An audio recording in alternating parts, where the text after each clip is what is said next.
Hello दोस्तों, आपका स्वागत है एक बार फिर यूट्यूब चैनल पर। मेरा नाम इरशाद हुसैन। आज फिर बात करने वाले हैं हम सीरिया के हुकूमत के बारे में। सीरिया में जो नई सरकार स्थापित हुई है, सीरिया में जो एसटीएस की सरकार स्थापित हुई है, अमेरिका समर्थित सरकार है।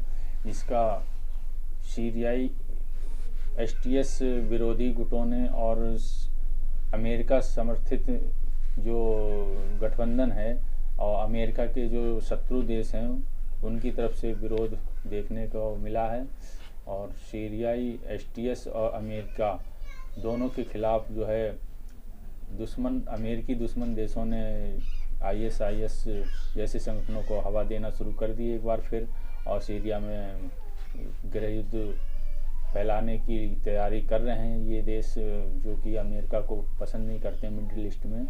इन देशों में दुनिया जानती है कि इन देशों में अमेरिका के अपोज जो कंट्रीज हैं उनका हाथ रहा है। इन्होंने जो है सीरिया में काफ़ी उथल पुथल मचा रखी है, जो कि पलमायरा से लेकर देर एज़-ज़ोर तक प्रांत तक जो है इन इलाकों पे इनका कब्जा हुआ करता था काफ़ी पहले, और इस समय काफ़ी छिटपुट हिंसा देखने को मिलती है। इसमें अमेरिकी गठबंधन सेनाओं ने काफ़ी बड़ी तादाद में हमले भी किए हैं इनके ठिकानों पर और उनको नेस्तनाबूद कर दिया। लेकिन एसटीएस और अमेरिका दोनों ने गठबंधन बनाते हुए जो है इनके खिलाफ मोर्चा खोल रखा है पूर्वी सीरियाई क्षेत्रों में। इससे आईएसआईएस के पांव उखड़ चुके हैं उन क्षेत्रों से। और उत्तर और पूर्वी सीरिया की बात करते हैं तो कि तुर्की समर्थित एसएनए जो फाइटर रेबल पैरामिलिट्री फोर्सेज है, उन्होंने जो है कुर्दिश ठिकानों पे काफ़ी बमबारी की और उनके क्षेत्रों पे कब्जा किया हुआ है। हालांकि अहसाक प्रांत के कुछ क्षेत्र अब भी एसटीएफ के कंट्रोल में मौजूद हैं।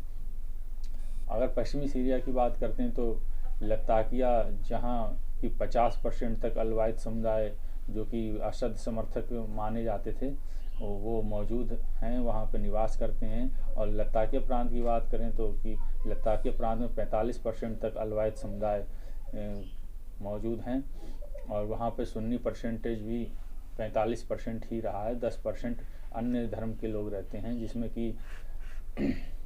कि क्रिश्चियन, सीरियन ऑर्थोडॉक्स और इस्माइली शिया मुस्लिम, ये दोनों समुदाय वहाँ 10% मिक्स आबादी में रहते हैं।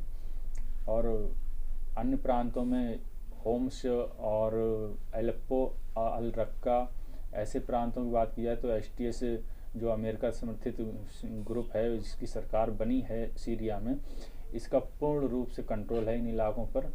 जैसे कि तरतूस और लताकिया और इदलिब में भी पूर्ण कंट्रोल है एसटीएस के लड़ाकों का। और दक्षिण सीरिया की बात करते हैं तो दक्षिण सीरिया में रीफ दमस्कस प्रांत और दमिश्कस प्रांत और दारा प्रांत और सुबैदा प्रांत में भी जो है एसटीएस के लड़ाके काफ़ी बड़ी तादाद में मौजूद हैं, वहाँ उनका कंट्रोल है। लेकिन दारा प्रांत में जो है लोकल लड़ाकों का, जो कि बैकवाई कतर हैं, अल रहमान लीजियन जैसे लड़ाकों का वहाँ पे कंट्रोल रहा है।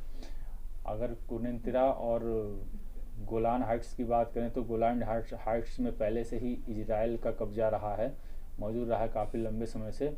हालांकि सीरियाई सरकार जो है, पूर्व सरकार हो या मौजूदा सरकार हो, ये बार बार गोलान हाइट्स के बारे में बयानबाजी करती रही है और बयान दिए हैं। नई सरकार ने भी बयान दिए हैं इसके बारे में, लेकिन साइलेंट तरीके से दिए हैं। इसकी वजह यही हो सकती है कि ये सरकार अमेरिका समर्थित है और इजराइल के खिलाफ ज़्यादा बयानबाजी नहीं कर रही है। हालांकि इस एसटीएस सरकार ने ईरान और हिजबुल्ला और इराकी कताइब हिजबुल्ला के खिलाफ खुले तौर पे बयानबाजी की, और पहला बयान इन्हीं लोगों के खिलाफ दिया था इसने, और ईरान जैसे देश के खिलाफ बयानबाजी की थी। लेकिन इस अमेरिका समर्थित सरकार ने सऊदी अरब और मिस्र की बात करते हैं तो मिस्र के खिलाफ कोई बयानबाजी नहीं की, ना ही सऊदी अरब के खिलाफ कोई बयानबाजी की है। और रूस जिसके पैर उखड़ गए सीरिया से और उसने अपनी सेना हटाई और लीबिया को ट्रांसफ़र किया सेना को रशिया ने। रशिया के खिलाफ भी एसटीएस जो सरकार है उसने कोई कदम नहीं उठाया, नहीं कोई बयानबाजी की। इसकी वजह ये हो सकती है रशिया से वो बैकडोर से जो है संबंध कायम रखना चाहता है, ऐसा हो सकता है आगे भविष्य के लिए। हालांकि अभी मौजूदा समय में तो अमेरिका समर्थित ही ये सरकार मानी जा रही है। इसकी वजह ये हो सकती है कि रशिया ने एक एसटीएस सरकार से जो है डील की है, खुफिया डील की है। इसके तहत ही उसने अपने सैनिकों को वहाँ से सीरिया से निकाला और लीबिया ट्रांसफ़र किया। ठीक है दोस्तों, फिर हम मिलते हैं अगली वीडियो में एक नई जानकारी के साथ। आज तक के लिए इतना ही।